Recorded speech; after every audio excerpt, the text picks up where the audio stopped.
Salut les pirates, bon vendredi c'est le jour du live. Ce sera à 19 h où on va parler d'améliorer ses compétences sociales. Comment on va y arriver? Bon, on va en parler ce soir. Vous savez que pendant 1 heure, le vendredi soir, vous me posez vos questions. Je vous parle de la formation qui est sortie mercredi, qui va vous permettre d'améliorer vos compétences sociales, comprendre qu'est-ce que c'est une compétence sociale et comprendre comment vous allez améliorer votre couple. Tiens, on va faire un coup ce matin. Hop. Ah, regardez comme c'est beau. Ça fait du bien avant le live de se préparer. Ce matin, on va parler essentiellement d'un témoignage. Alors, vous savez que tous les témoignages, on les appelle Pierre, hein, tous les pirates, on les appelle Pierre, et toutes les piratesses, on les appelle Marie, de façon à ne pas trop divulguer qui ils sont, comment ça se passe, qu'est-ce qu'ils font, etc. On garde l'anonymat. Hein, on va éviter de créer des embrouilles avec le conjoint. Alors on y va. On va voir si ce pirate a compris des choses et si ce pirate a acquis ses compétences sociales. Donc je découvre en même temps son commentaire. Alors pour ne rien vous cacher, c'est un pirate avec qui j'ai fait des coachings, mais je n'ai pas lu son histoire qu'il m'a écrit. Hein, et d'ailleurs je crois qu'on va en faire deux vidéos parce que j'ai juste parcouru et je vois que c'est très long son commentaire, donc on va en faire deux. Hein, voilà. Alors bonjour super capitaine et super pirate. Bonjour Pierre, super pirate, c'est super. Ah, ça y est, voilà mon histoire comme promis. Alors ça c'est génial parce que souvent vous hésitez à témoigner, à raconter vos histoires, surtout quand elles se terminent bien. Bien faites-le hein, quand vous avez récupéré votre conjoint, votre couple, hein, ce qui arrive heureusement très très souvent. Hein, les crises existentielles ne sont pas la fin du couple, elles se transforment parfois en crise de couple, mais si vous faites ce qu'il faut, il y a des chances d'y arriver. Bien continuez à témoigner, continuez, vous savez quand vous êtes dans le creux de la vague, peut-être comme vous actuellement, vous avez besoin de réconfort. Alors bien sûr le capitaine il vous donne tout ce qu'il faut pour être heureux dans toutes les formations. D'ailleurs les formations, je n'ai pas pensé à vous le préciser, c'est en descriptif de cette vidéo. Vous avez tous les outils dans les formations et vous avez, grâce à la team et la famille des pirates, hein, toute cette énergie-là qui vous permet de mettre en application ce que vous apprenez dans les formations. Les deux sont indispensables, c'est les deux jambes sur lesquelles vous allez marcher, hein, le savoir que vous allez apprendre et l'énergie dont vous avez besoin. Il y a tellement de détails que comme si mon chat ou mes chiens m'écoutaient, ils reconnaîtraient leur maître. Mais j'ai aucun souci avec ça car je suis sûr que ça peut aider à comprendre les probabilités qui existent à garder ou à récupérer sa femme quand tout le monde, même soi-même, pense que tout est fini. Oui, alors j'entends encore des bêtises en disant que les hommes ne reviennent pas, les femmes ne reviennent pas, je sais pas quoi, on pourrait dire que les chiens ne reviennent pas. C'est vrai que les hommes et les femmes, on est différents, hein, mais que si on fait ce qu'il faut, on augmente les probabilités d'y arriver, bien évidemment. Un grand merci à Bruno Marchal pour vous la raconter et la commenter. Bonne écoute à vous. Allez, on y va. 14 ans que j'ai rencontré ma femme. Alors effectivement, hein, la plupart des pirates, vous êtes ici parce que vous êtes ensemble depuis 5, 10, 15, 20 ans. On n'est pas en fin de lune de miel, on ne vient pas pleurer parce qu'on s'aperçoit tout d'un coup qu'on n'est plus ensemble parce que son conjoint s'aperçoit qu'en fin de lune de miel qu'on n'est pas la personne que l'on croyait être. Hop, on va se baisser.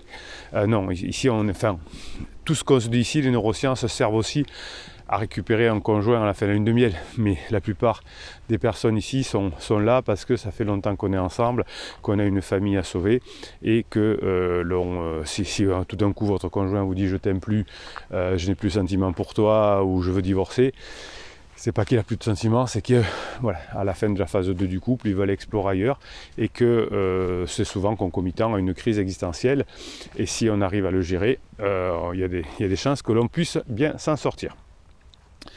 Donc j'ai rencontré ma femme à l'époque célibataire avec 3 garçons. Alors sa femme avait 3 garçons, oui. Et moi célibataire sans enfant. Alors ça c'est très bien. Vous voyez que pour que ça fonctionne, il faut que les deux soient libres et fait le deuil de leur relation précédente. Donc apparemment, madame avait déjà des enfants, mais ils ne se sont pas rencontrés tout de suite. Hein, ils n'étaient pas encore en couple. Hein, c'est pour ça que d'ailleurs que les pansements fonctionnent très mal parce que comme on est en couple au moment de la relation, qu'on n'a pas encore fait le deuil, eh bien, ça fait trop de problèmes perso hein, pour que le couple puisse décoller. Donc j'ai très vite habité chez elle, et 1 an et demi plus tard, nous avons eu un garçon et décidé de construire en quasi-totalité notre maison de nos mains. Oui, voilà, 1 an et demi, hein, quand on a un peu d'expérience, c'est la bonne chose. On est sûr qu'on n'est plus en lune de miel. Oui, ça c'est c'est le moins qu'on puisse dire. Alors construire sa maison, c'est toujours un peu problématique, parce que ça va demander beaucoup d'énergie, beaucoup de finances parfois, et donc on n'a plus cette légèreté. On a des problèmes avec les maçons, on a des problèmes avec les produits, on a des problèmes avec Castorama, l'Euro-Américain qui ne livre pas les produits à temps, ou Brico Dépôt, comme ça on ne se fâche avec personne. Oui, ça c'est souvent une source de stress quand on arrive avec une maison à construire, surtout de nos mains, hein. Donc aux 4 ans de notre garçon, nous nous marions. 2 ans plus tard, nous avons eu une petite fille, donc ça fait 2 enfants. Bruno est trop fort en maths. À ce jour, même si pendant la crise, j'ai souvent entendu dire qu'elle avait perdu 12 ans de sa vie avec moi, je me souviens de très nombreux bons moments. Oui, effectivement, pendant la crise, pendant la phase d'exploration, on se souvient que des moments tristes, que des moments négatifs. C'est le propre de la crise existentielle. On souffre, et il faut bien trouver des raisons à sa souffrance. Et donc on pense que c'est parce que ça fait 12 ans qu'on n'a pas eu de bons moments ensemble. En revanche, je suis conscient à ce jour avoir eu des responsabilités dans la crise que nous traversons. Alors ça, effectivement, pour Pierre, c'est excellent, hein, merci Pierre. C'est que dans une relation, il y a une part de responsabilité de chacun. Évidemment, votre conjoint vous dit souvent que c'est de votre faute, ou en tout cas en grande majorité de votre faute. Non, c'est une part de responsabilité. Chacun a un bout de corde dans la relation, hein, et si la corde est tendue, c'est que au moins un des deux a tendu la relation et que l'autre n'a pas su la détendre au bon moment. J'ai pendant de nombreuses années été excessif avec l'alcool. Ah oui, ça, effectivement, l'alcool, la drogue, ça abîme beaucoup les couples, c'est vrai. Parce qu'on ne maîtrise pas ses pensées, ses émotions quand on est dans l'addiction. Ce qui me rendait con, mais non violent, un peu exhibe sur les bords, toujours à dragouiller, quelques nuits où je ne suis pas rentré, en soirée beuverie, mais elle avait de quoi se poser des questions, avec des échanges SMS et MMS pas cool, pour elle quand elle est tombée dessus bien plus tard. Oui, vous voyez que quand il y a une grosse crise, c'est qu'il d'abord il y a une crisounette chez l'autre. C'est-à-dire que si je suis en crise mais que j'ai rien reproché à mon époux ou à mon épouse, bon, mais il y a des chances qu'on ne pense pas que ça vienne de la crise de couple. Quand il y a eu une mini-crise, quand il y a eu avant des addictions, des choses comme ça, quand votre conjoint tombe en crise lui-même, il pense que sa crise est liée à ce que vous avez fait avant. Alors ça peut être lié, hein, bien évidemment, ça n'arrange pas les choses, mais généralement c'est plus facile pour la personne en crise de trouver des raisons à sa crise.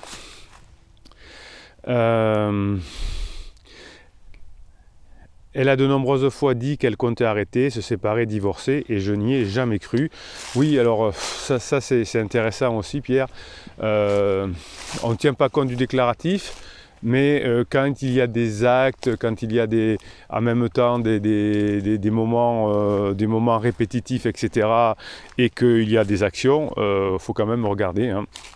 Il faut au moins en discuter. En tout cas, ça veut dire que si on commence à parler de se séparer, ça veut dire qu'il n'y a pas trop de légèreté, et ça, c'est pas très bon pour le couple.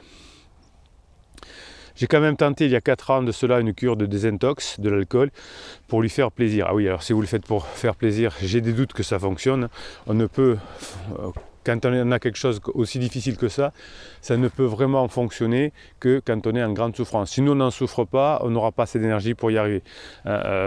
C'est pour ça que vous êtes en grande souffrance quand votre conjoint est en crise, vous êtes jaloux, il y a de l'infidélité, cette jalousie vous fait souffrir, et là vous allez faire les formations qu'il faut et vous allez utiliser l'énergie des pirates pour avancer. Je n'ai pas cru, donc pour lui faire plaisir, ce qui a bien sûr échoué. Oui, forcément, on l'avait prédit. Car je commence à faire l'abruti, n'ayant pas fait ça pour moi, je ne voyais pas ce que je faisais de mal. Voilà, ben écoutez, c'est bien Pierre, je pense que vous avez tout compris à la vie, on sent le pirate qui a fait les formations. Voilà pour les grandes lignes de ma vie concernant mes erreurs, sur ce que je suis convaincu être en partie responsable de sa crise. Au moins, je n'ai pas aidé à l'éviter. Les nombreux bons moments, eux, seraient trop longs à expliquer, surtout sont responsables de bons moments. Alors, passons à la crise, justement. Voilà. Il y a de ça à peu près 2 ans et demi. 2 ans et demi, oui. Un stagiaire, ça sent le boulot ça, de plus de 10 ans de plus qu'elle, qui est mariée à un enfant, entre dans sa vie. Jusqu'ici, tout va bien, tout se passe bien. Il est même venu à la maison boire le café.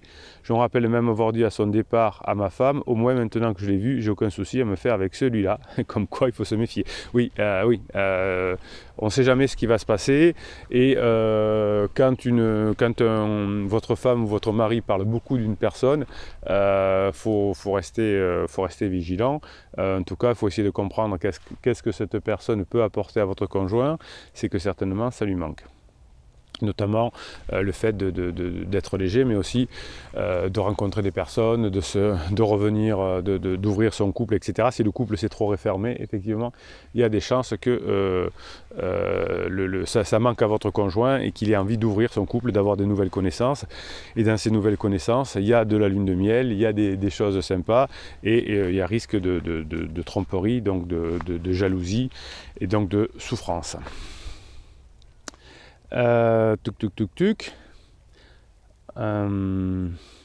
Ils gardent tous deux le contact sans que je me doute de ce qui allait m'arriver et nous arriver. J'ai appris bien plus tard qu'elle parlait à pas mal de personnes d'un plan de séparation sans que je sois au courant apparemment réfléchi avec les dates de fin, de prêt bancaire, etc. Sans même avoir encore de pansement ou de pansement consommé. Oui, ça tout le monde y pense. Quand on est en couple, on pense à se séparer. Quand on est seul, on pense à se mettre en couple. Oui, non, ça c'est plutôt normal. Je vais changer, que j'ai une voiture, je vais penser au bout de quelques temps à en changer. Oui, ça ne s'empêche pas d'en penser. Alors bon, évidemment, on n'est pas obligé d'en parler à droite et à gauche parce que ça fait mal à tout le monde.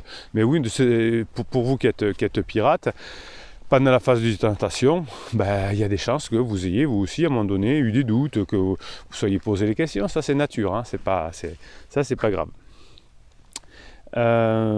Donc nous décidons de partir en vacances pour la première fois de notre vie ensemble sur une île, que tous les deux en mars 2020. Alors ça c'est bien, partir en vacances sans les enfants, ça c'est toujours important. Vous connaissez la règle, il faudrait au moins une soirée par semaine sans les enfants. Alors pendant des milliers d'années ça a été facile parce qu'on ne vivait pas en couple, mais on vivait en clan. Donc on pouvait faire garder les enfants par papy, mamie, par le cousin, par les amis, etc. puisqu'on était très proches. Aujourd'hui c'est beaucoup plus difficile, le couple est revenu parce qu'il a beaucoup de choses à faire à l'extérieur, le boulot, etc. Donc on est revenu des couples beaucoup plus beaucoup moins claniques, beaucoup moins familiaux, et donc effectivement c'est plus compliqué de se dégager du temps. Alors évidemment dans les grandes villes et ailleurs il y a des nounous, etc. C'est un peu moins facile, mais effectivement il faudra arriver à, premièrement, passer une soirée ensemble sans les enfants, voire une nuit, passer un week-end par mois ou tous les mois et demi, et partir une semaine de vacances par an sans les enfants, ça serait au moins ce triptyque-là. Donc il y aurait une régularité toutes les semaines, quelque chose d'un peu plus fort tous les mois, et quelque chose de plus important tous les ans. Évidemment, à une époque d'ailleurs, il y avait ça existe toujours, mais on appelait ça à l'époque les colonies. Pendant les parents travaillaient, et pendant 3 semaines ou 15 jours, les enfants partaient en colonie, les scouts, etc. Ça existe encore, mais c'était beaucoup plus fréquent avant. Et effectivement, le couple pendant l'été pouvait se retrouver seul et vivre des choses de couple. Pas de chance, 3 jours sur place et confiné en chambre dans l'attente d'un rapatriement. Alors je ne sais pas ce qui s'est passé. À notre retour, les enfants et moi-même confinés à domicile, tandis que ma femme circule comme elle veut du fait de son métier. Je pense que c'était lié au Covid il y a 2 ans. Je ne saurais vous dire à quel moment exactement commencent les promenades entre eux, les après-midi, les échanges, mais apparemment pas encore de relation intime avec lui à ce moment-là. Moi je m'inquiète sans plus, en revanche ses absences commencent à me saouler. Oui, alors évidemment au début on a le déni, on dit c'est pas possible, c'est pas grave, mais ça nous énerve quand même un petit peu et on commence à tendre la situation, et comme la situation se tend, on va peut-être s'éloigner au fur et à mesure. Moi je m'inquiète sans plus, en revanche ces absences commencent à me saouler, le temps passe et arrive septembre 2020 et le début de la descente aux enfers, pour moi le début de la prise de conscience lente. Écoutez, ce qu'on va faire, ce que je vous propose, c'est qu'on va continuer l'histoire de Pierre demain. On va quand même aller faire un tour sur Telegram ce matin, peut-être qu'on reparlera ce soir d'ailleurs dans le live de Pierre. Donc on va aller faire un petit tour sur Telegram. Telegram c'est l'application, vous tapez Canal Bruno Marchal, vous avez trouver le lien aussi si vous voulez pour accéder au canal Bruno Marchal de l'application descriptive de cette vidéo, juste à côté du catalogue avec les 70 formations et du coaching bien sûr. Donc ce catalogue de 70 formations, dont la dernière, améliorer les compétences sociales. On va aller chercher quelques télégrammes. Donc Telegram, c'est un canal où je vous mets de la ressource toute la journée. Vous m'envoyez d'ailleurs, c'est vous qui m'envoyez des vidéos, des audios, des Facebook, des mèmes, et je vous les mets sur Telegram. Ça c'est pour vous donner la grinta. Et juste après, on va aller faire un tour en commentaires de ces vidéos, là, sous les vidéos YouTube. C'est là où vous, la team, la famille, la communauté des pirates, vous parlez, vous donnez la grinta pour y arriver. Donc les compétences des formations plus la grinta des pirates, eh bien vous multipliez les probabilités d'y arriver. Allez, on fait un petit tour sur Telegram et ensuite on va prendre un commentaire ou deux et on va en faire un mini coaching comme on fait avec Pierre, et on continuera bien sûr l'histoire de Pierre, mais il faudra attendre la vidéo de demain. Et ça, c'est pas gagné, hein, c'est long. La patience, ça s'apprend. La patience, c'est une compétence sociale, comme vous apprenez à le faire dans la formation de cette semaine. Alors, on est sur Telegram. J'aime me lever à l'aube. Oui, ça c'est vrai, moi aussi. Moi aussi. Pour admirer la vue, point d'interrogation. Non, statistiquement, il y a juste moins de cons qui courent la rue. Ça c'est vrai. Alors moi je me lève aux aubes, parce que je trouve que le matin, vers 5 heures, j'ai mon cerveau qui est frais et reposé. C'est le moment où je vous tourne les formations. C'est le moment où je vous fais le petit message de Grinta que je vous mets tous les matins, le petit audio que je vous fais tous les matins, que je vous mets sur Telegram. Et c'est le moment où je suis le plus productif, où je réponds également à vos commentaires sous les vidéos. Bon, en tout cas, bravo pour l'humour. Vous savez que l'humour est une des qualités que vous allez avoir besoin pour venir avec votre conjoint. L'avantage quand tu es vegan, c'est qu'après Noël, tu peux bouffer le sapin. Ah là là. Ça c'est bon. Les mecs, arrêtez de passer pour des cons en demandant si c'était bien. Si c'était bien, vous le sauriez. Ah, ça c'est pas mal. Ça c'est pas mal. Vous savez que les hommes aiment bien demander est-ce que c'était bien à la fin. Ils ont besoin d'une validation, ils ont besoin de performance. C'est rare qu'une femme dise alors c'était bien. Écoutez, si vous vous donnez à fond, si vous apprenez comment donner du plaisir à une femme et inversement comment donner du plaisir à un homme, tout ça s'apprend et ça peut être naturel, mais c'est mieux quand on s'apprend. Ça peut être naturel d'apprendre une langue tout seul, mais c'est mieux si on l'apprend. Tout ça, si vous préparez d'ailleurs la rencontre sexuelle, si avant vous savez badiner, sexualiser, etc., bien il y a des chances effectivement que ça fonctionne, mais c'est vrai que les hommes aiment bien valider. Alors là, il y a un monsieur qui porte une grosse pierre, un peu comme le menhir d'Obélix. Je dois apprendre à ne pas porter ce qui ne m'appartient pas. Très bien. Je ne dois pas apprendre à ne pas porter ce qui ne m'appartient pas. La crise existentielle de votre conjoint ne vous appartient pas. La crise existentielle de votre conjoint, c'est une crise hormonale, souvent de la trentaine, de la quarantaine. C'est un changement de vie. Et si vous en préoccupez trop, si vous ne savez pas vous en détacher, si vous êtes trop en dépendance affective, si vous n'avez pas les compétences émotionnelles et sociales pour y arriver, eh bien vous en faites une crise de couple. Mais à partir du moment où vous savez comment ça fonctionne, eh bien vous pouvez vous sortir de ce traumatisme, de cette dépendance affective. Vous avez des formations, c'est comme oublier le traumatisme initial quand votre conjoint vous a dit je t'aime plus, je ne reviendrai pas, ça crée un traumatisme. Donc si vous l'éliminez pas, ce traumatisme, vous allez souffrir. Et vous avez aussi effectivement des formations pour sortir de cette dépendance affective, de ce détachement, pour apprendre à poser ce qui ne vous appartient pas. Allez, un petit dernier, crois en toi-même et en tout ce que tu es. Sache qu'il y a des choses à l'intérieur de toi qui sont plus grandes que n'importe quel obstacle. Oui, cette capacité d'apprentissage, cette capacité de mettre de nouvelles façons de comprendre la vie, de mettre des inputs dans votre cerveau, bien tout ça, moi je crois que c'est une grande découverte. Je vis beaucoup mieux, de façon excellente on va dire, depuis que j'ai compris, et ça donne confiance en moi que je peux tout apprendre. Alors ça prend du temps, tout ce qu'on veut, mais tout peut s'apprendre. Voilà, c'est ça qui est génial. Et récupérer son conjoint, les compétences sociales, maîtriser sa jalousie, gérer l'infidélité, tout ça peut s'apprendre.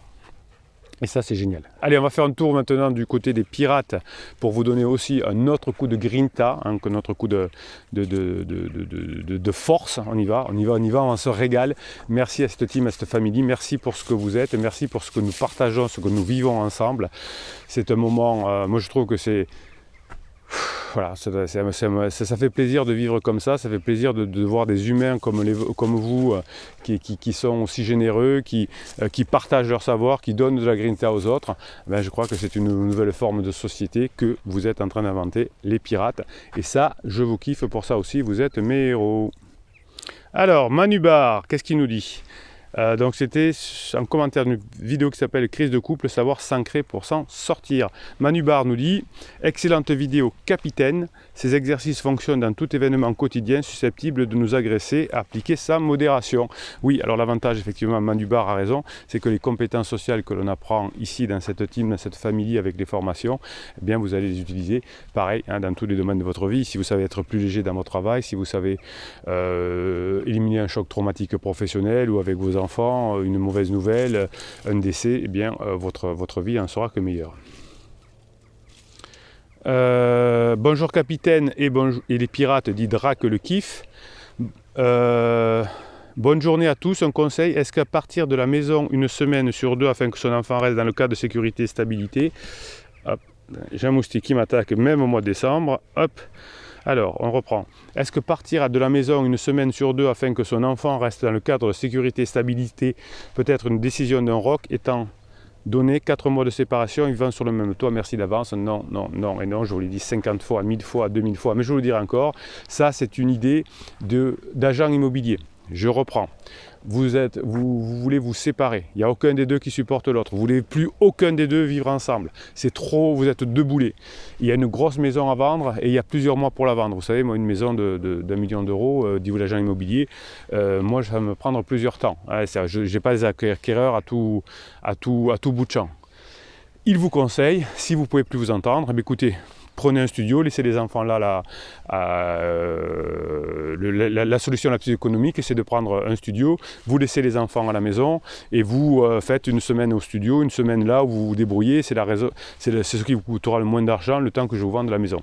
Eh bien, il y a des imbéciles qui ont cru que c'était un bon modèle, alors pas Drac évidemment, l'imbécile, mais il y a des psys, il y a des médiateurs qui proposent ça du coup, ils ne savent pas pourquoi ils le proposent. S'il y en a un des deux qui veut sauver la situation, il y a des chances que ça puisse se faire, c'est-à-dire que vous savez que la relation c'est une corde, s'il y en a un qui détend la relation, vous savez, votre épouse ou votre époux tient un bout de corde, vous retenez l'autre, et si vous détendez la corde, il y a des chances que la relation se détende. Et oui, c'est comme ça. Donc non, ne partez pas, les enfants, c'est pas bon pour eux, et pour les pirates qui avaient essayé ça avant de me connaître, sur des mauvais conseils de coach ou de psy, en reviennent. Effectivement, les parents sont très contents de retrouver leur maison. C'est inimaginable, comme c'est très dur d'imposer ça à des enfants, de changer de maison toutes les semaines. Ça n'existe pas dans l'histoire de l'humanité. Pour des adultes, c'est encore pire. Une semaine dans un studio, une semaine à la maison, avec les vêtements de l'autre. Enfin, c'est non et non. Voilà. Donc, c'est pas un bon conseil. Si on vous l'a proposé, oubliez. Sauf si vous avez un gros bien à vendre et que vous voulez pas revenir avec votre conjoint. Plutôt que de vous taper dessus devant les enfants, plutôt que vous engueuler devant les enfants, si vous ne savez pas faire autrement, oui, à ce moment-là, laissez les enfants sur place et en attendant de vendre la maison, faites ce qu'il faut, après vous partagerez les biens l'argent de la maison et vous achèterez un bien chacun et ça ira très bien. Voilà, allez, on se retrouve à 19h pour parler de la formation sur les compétences sociales. On va parler de compétences sociales, c'est sur YouTube, vous allez sur cette chaîne et vous aurez le lien pour rejoindre le live, je vous le mettrai dans l'après-midi, aujourd'hui même. Allez, demain on se retrouve aussi pour continuer l'histoire de Pierre. On va continuer à voir tout ce qu'il nous a raconté et évidemment je me sers de ce témoignage pour vous donner du biscuit, pour que ça vous arrive vous aussi, si ça vous arrive vous aussi, que vous sachiez comment réagir. Bruno Marchal, il vous souhaite la journée que vous méritez.